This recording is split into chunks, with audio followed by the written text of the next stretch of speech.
I'm here at Lightwater Valley today for my science project, and I'm hoping to find as many different solids, liquids and gases as possible. So, let's go.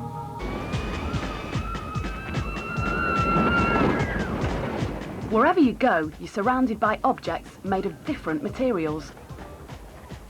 Scientists like putting things into groups, and one way of categorising materials is to split them up into solids, liquids and gases. Solids are easy to spot. This metal frame is definitely a solid. Now, it's hard and staying put. In science, a solid is something which has a definite shape and takes up a fixed volume. Now, the most obvious liquid has got to be water. It's runny and it changes shape a lot. Liquids change their shape easily. They simply take on the shape of their container. The most obvious gas is air. Although most gases are invisible, you can sometimes see them inside things. This dinghy is full of air. Now, gases can be squashed and are very light. Just like liquids, gases take on the shape of the container they're in, but they behave quite differently. Is it on? Yeah. Okay, so I've got two footballs here. This one is full of air. It's light and it's got loads of bounce. And this one is full of water. Solids, liquids and gases each have different properties which make them suited to different jobs. Solids are often hard and strong. For instance, wood and steel are good for building things with. So why use a liquid in these rides?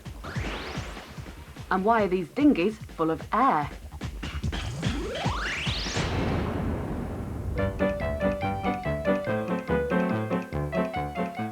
Solids, liquids and gases behave very differently from each other. Scientists think it's because the particles they're made up of are arranged differently. The theory is that everything is made up of millions of tiny particles far too small to see. This can is made of solid aluminium metal. Its particles are packed tightly together. They're held in a fixed arrangement and hardly move. Because the particles are held in place, it has a definite shape unless you're strong enough to change it. Squash all the air out of the can and you're left with a lump of metal. But the metal itself can't be squashed. Its particles are already as tightly pushed together as possible. It's a solid. The drink behaves quite differently. The particles are still held closely together, but they aren't in a fixed arrangement. Instead, the particles tumble over each other. Which is why a liquid takes on the shape of whatever container it's in.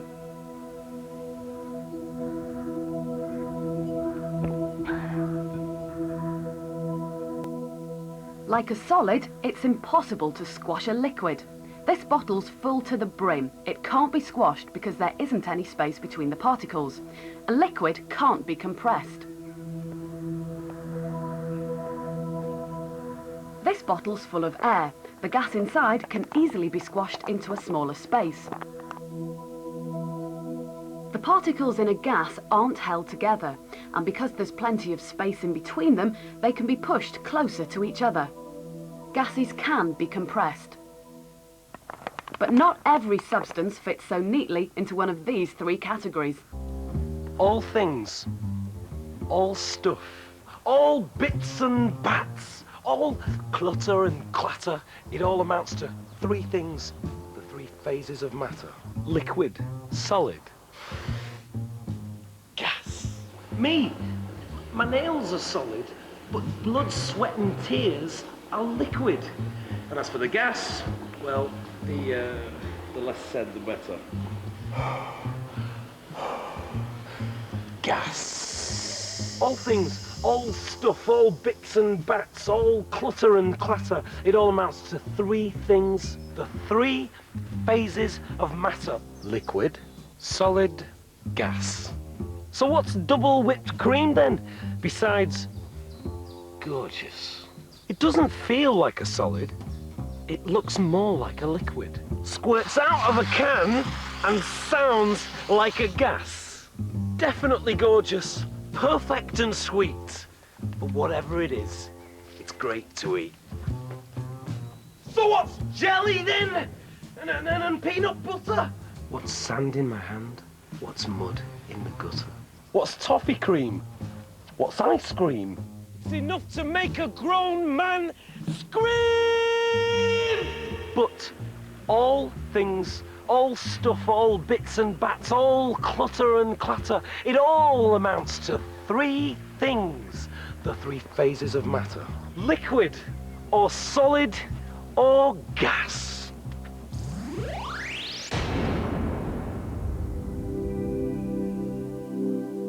Solids don't always stay solid. Heat up these lumps of wax and see what happens. The fact that wax melts means a shapeless lump can be made into a lifelike model with crafted features.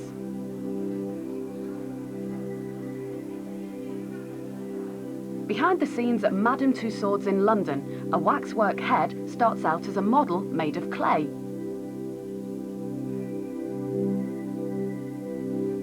Once the sculptor's happy with it, the clay is coated with plaster of Paris to make a hollow mould. Hot, runny wax is poured into it. The liquid seeps into every nook and cranny. After several hours, the wax has cooled and solidified. Eventually, the wax is hard enough to break off the plaster, revealing a lifelike head. Well, it will be with the addition of a couple of eyeballs and a bit of hair.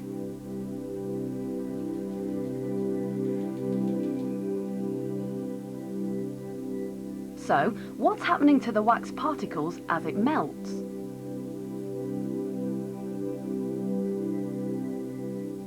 In a solid, the particles have very little energy. They hardly move at all. Warm it up and the particles gain energy. Eventually, they have enough energy to break free of the fixed arrangement and move around much more. A solid becomes a liquid at a temperature known as its melting point. These three cones are made up of different substances. They're all frozen in a cabinet which is at minus 25 degrees Celsius. Linseed oil on the left, water in the middle, and chocolate on the right. At minus 25, they're all solid, but as the cabinet warms up, the linseed oil begins to melt at about minus 20 degrees Celsius. It takes several minutes. When all the oil has melted, the temperature of the cabinet is increased. There's no surprises that at 0 degrees Celsius, the ice is the next to go.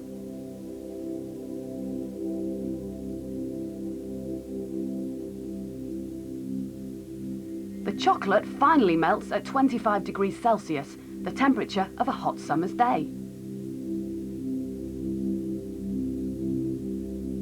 Some substances need more energy than others to melt.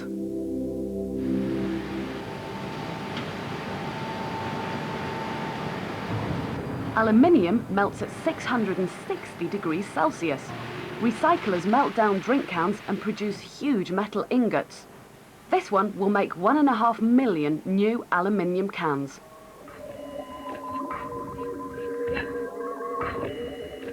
Even solid rock will melt. Molten lava spurting out of volcanoes is around 1,000 degrees Celsius.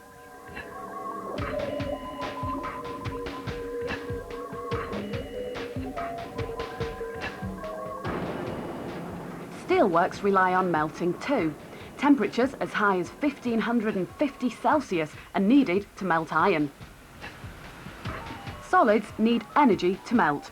Iron needs a lot of energy, but at the other end of the scale, ice needs very little. The energy which makes these ice cubes melt comes from the surrounding liquid. What will happen to the temperature of the drink? A small ice cube needs very little energy to melt. But what about a much larger block of ice? Which will melt first? And while you're thinking about that one, here's a look at ice through the centuries.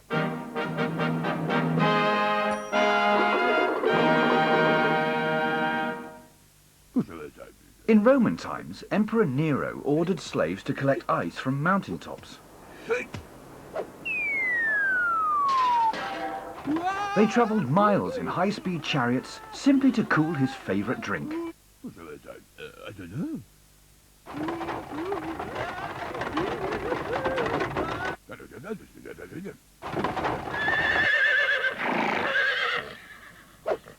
Uh-oh.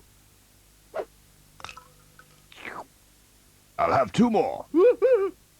Before fridges were invented, ice was expensive stuff that only the very rich could afford. In Britain, it was cut from frozen lakes in winter and kept cool in underground ice houses until summer.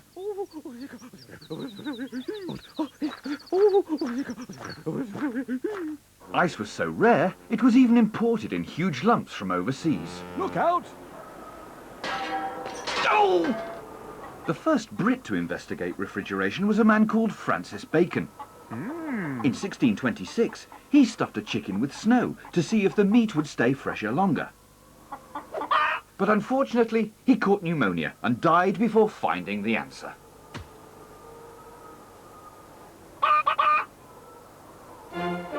In 1916, American businessman Clarence Birdseye pinched the idea of freezing food from the Inuits. He saw that fish buried in ice were thawed out months later and still good enough to eat. Mr. Birdseye had an idea. He started his own frozen food company, and the rest is history. The development of the fridge freezer finally meant that ice became available to everyone. Whoa! A few minutes later, and it's obvious that the large block of ice will take many more hours to melt. So, no wonder it was possible to ship ice from abroad in times gone by.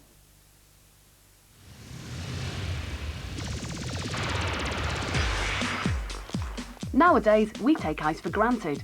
Before the refrigerator was invented, ice sports could only be played when the weather was cold enough to freeze lakes and rivers. But it isn't long before the surface of the ice rink is chewed up and uneven.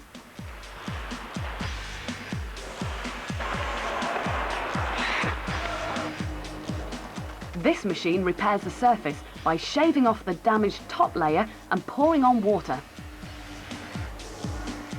As it freezes, it gives the rink a new, smooth surface.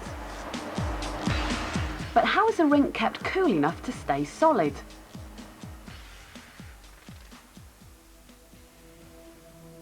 Well, one way of keeping things cool is to put them next to something which is even colder. Liquid nitrogen is extremely cold and has to be handled with care.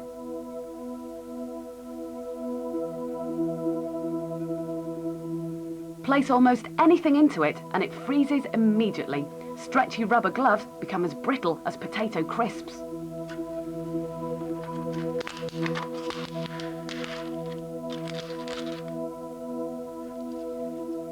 A banana freezes so hard, well, you can see for yourself.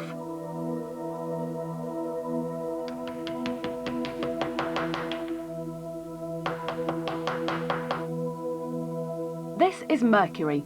At room temperature, it's a liquid. What do you think will happen?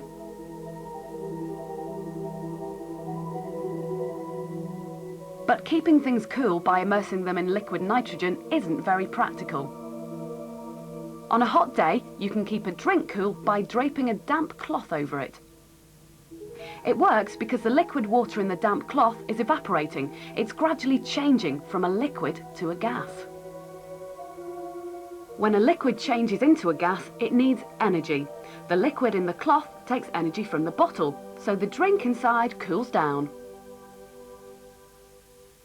The ice rink uses the same principle. Pipes underneath the ice contain a liquid which evaporates easily. As it evaporates, the liquid takes energy from the ice, keeping the ice cool.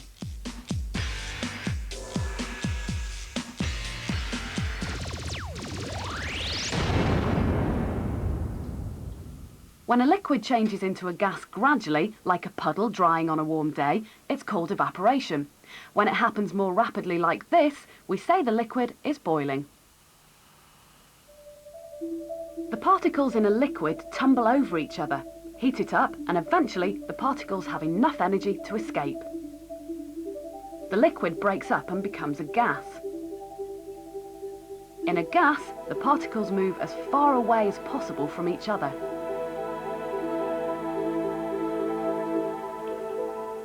Gases take up far more space than a liquid. In fact, 1 litre of liquid water expands to fill 1,700 litres as a gas. So, what makes popcorn pop? Tiny amounts of liquid water trapped in each kernel suddenly expand. It changes from a liquid to a gas and makes the corn explode. A thermometer in a beaker of vigorously boiling water reaches 100 degrees Celsius. This temperature is known as its boiling point. However hard you heat the liquid, it won't get any hotter. But not everything boils at the same temperature. This is margarine. It boils at around 120 degrees Celsius. Again, the temperature won't get any higher.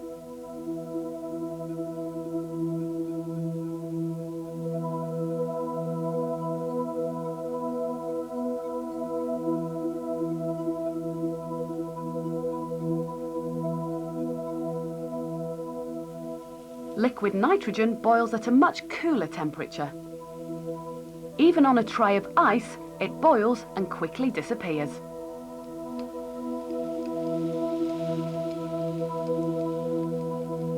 The opposite of boiling is condensing.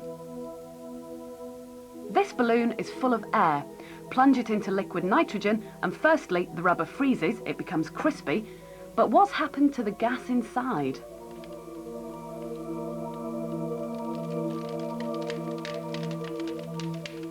The air has changed from a gas to a liquid. You can see it collecting in the bottom of the balloon. The invisible gas has become a visible liquid. That's what happens when you breathe onto a cold piece of glass. The invisible gaseous water particles in your breath become a visible liquid. All things, all stuff, all bits and bats, all clutter and all clatter, it all amounts to 3 things. 3 phases of matter. See, you hold a solid cup and you pour the liquid milk.